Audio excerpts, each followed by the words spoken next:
the same thing, it becomes very hard for Apple to compete. You know? So, but like Apple has like the stores, it's the Genius Bar, like there's more. Not in Peru. Okay, so like. Not in Peru. I mean, you just get the hardware. But then I would say like then they don't like, then like they're not earning their money in Peru. Like if they did, like. I don't think that's true because look at how many people in Peru are getting enormous benefits from having something like the iPod, and Apple's not recouping anything from that, right? I mean, now it might be enough to incentivize Apple to produce something good that they don't do that, but I mean, in the world you're talking about, it's how am I doing something better than someone else? I've got to have something that's making me better, right? It's got to be some secret I have about how the thing works. And if we don't give people intellectual property protection, rather than making that all public so people can build on it, they're going to have to keep everything secret in order to protect it from people, copying them. Because, look, no matter how good of a job Apple's doing, if it's charging $400 for something that costs only $25 to make, someone else is going to come and make the same thing for $50, and it's going to drive them out of the market, right?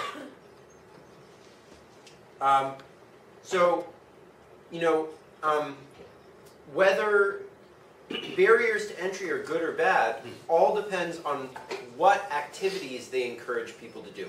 So drug mafias making money is really bad because it encourages people to be violent in order to try to get a control of the drug trade, right?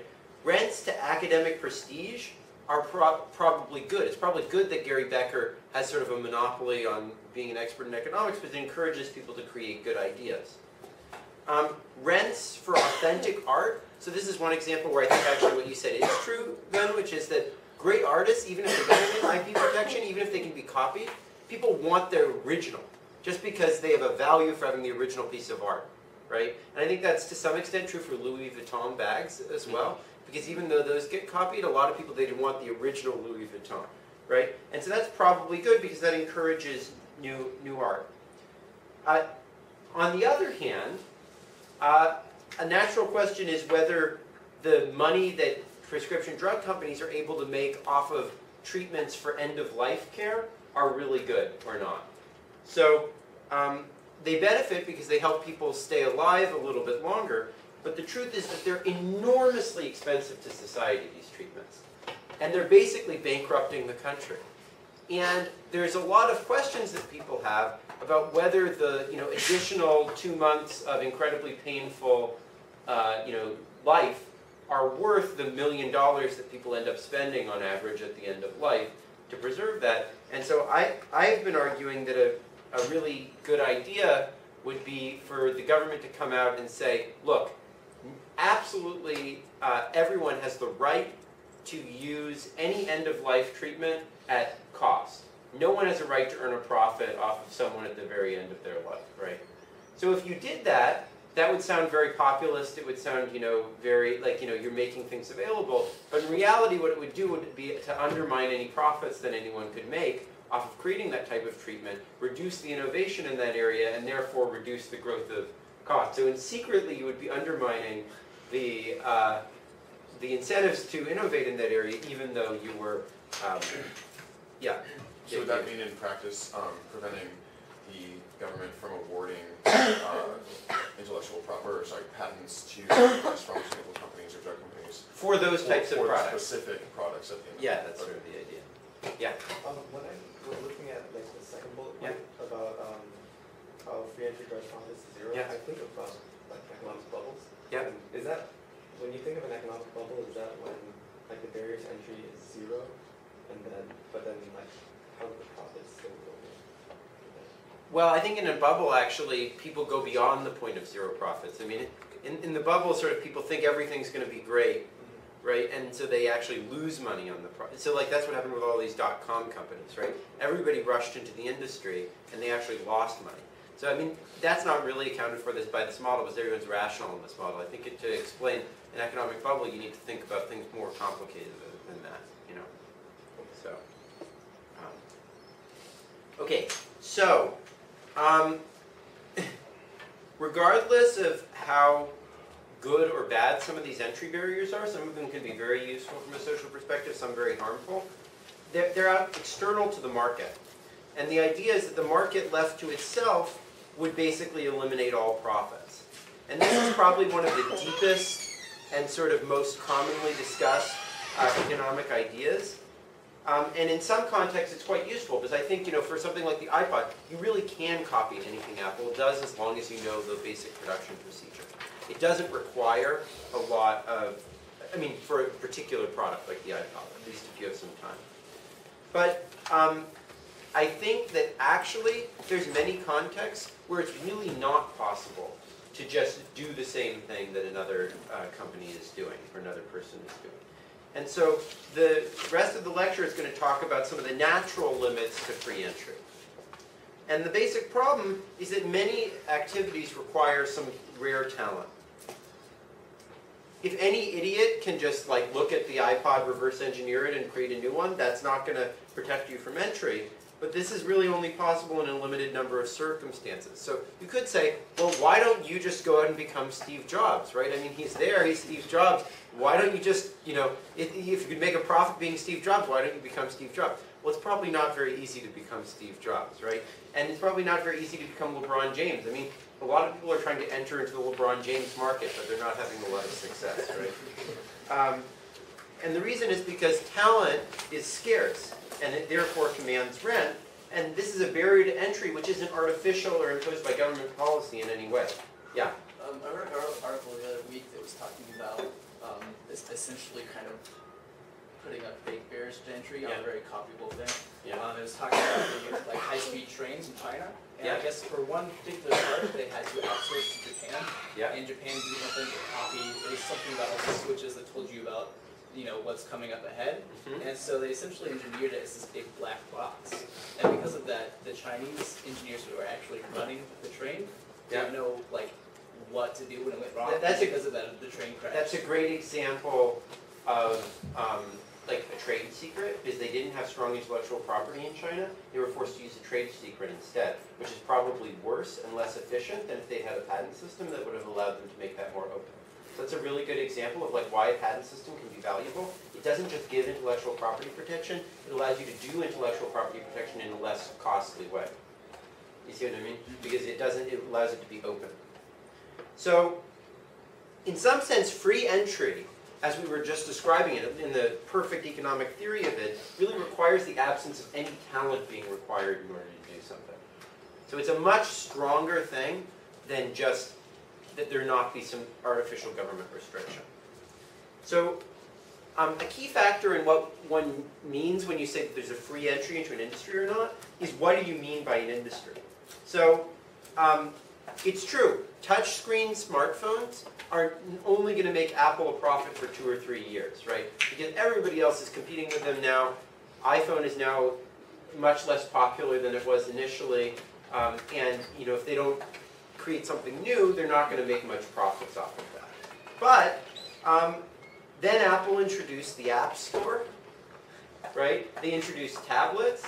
They're always moving on to the next technology, and maybe each technology only gives them 2 or 3 years of a lead. So each narrowly defined industry in the long term is free entry. But in the long term, Apple could constantly be one step ahead of the competition, right? So narrowly defined technical processes can often be imitated. For example, Nokia was in a pretty narrow area. They were making these dinky little non-smartphone, normal phones.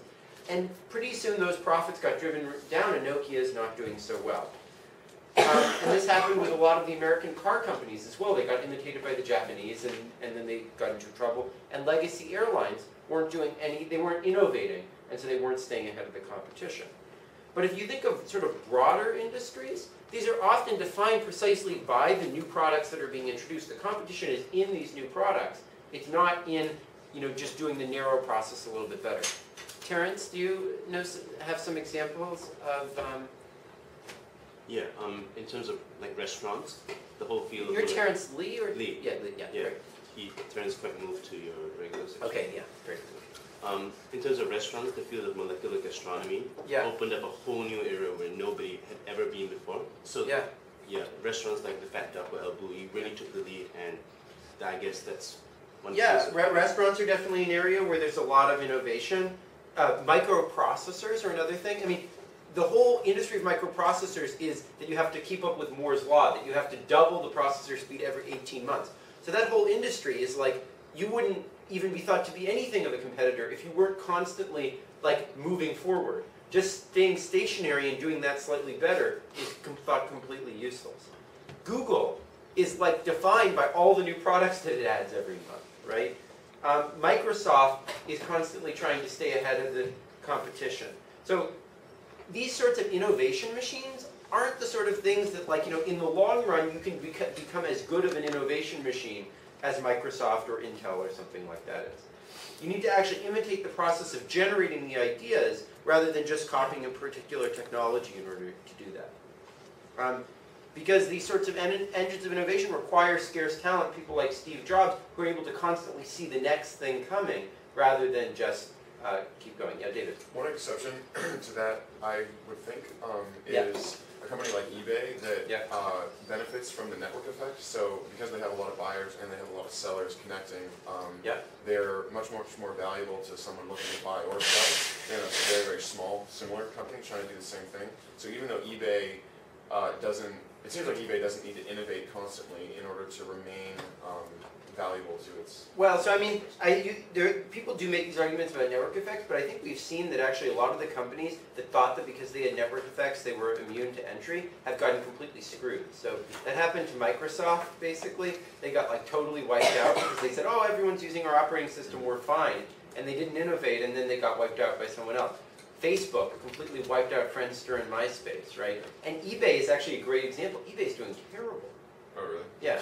I mean, eBay is in terrible shape. They're being completely taken over by Amazon. Okay. Because basically, they saturated the market for all the little dinky stuff, and now they're just selling like lots of normal stuff, and Amazon does that more efficiently. So not a good example. Yeah, so they're actually a perfect example of why that doesn't work very well. So, even in a narrowly defined industry, though, where prices do come down over time, it's not always the case that prices come down over the time by new entrants coming in and competing away the profits of existing entrants. In fact, often what happens is new technology is created by the big guys that makes them even more dominant in the market, right? Sung Ho? Sung Ho here? Sung Ho Han? No. Well, so some examples of those. So what sometimes happens is that the biggest guys in the industry come out with an innovation that makes them even more dominant. They drive everybody out of the business, and that's how prices adjust in the long term. So one example of that was the music industry during the baby boom. What happened in the music industry? It wasn't like because there was this huge demand among young people that there were a ton of artists. Actually, what happened is that the big artists became even more dominant. They innovated ways to get their music out to more people, and that's the way that prices came down for music, not by the more competition.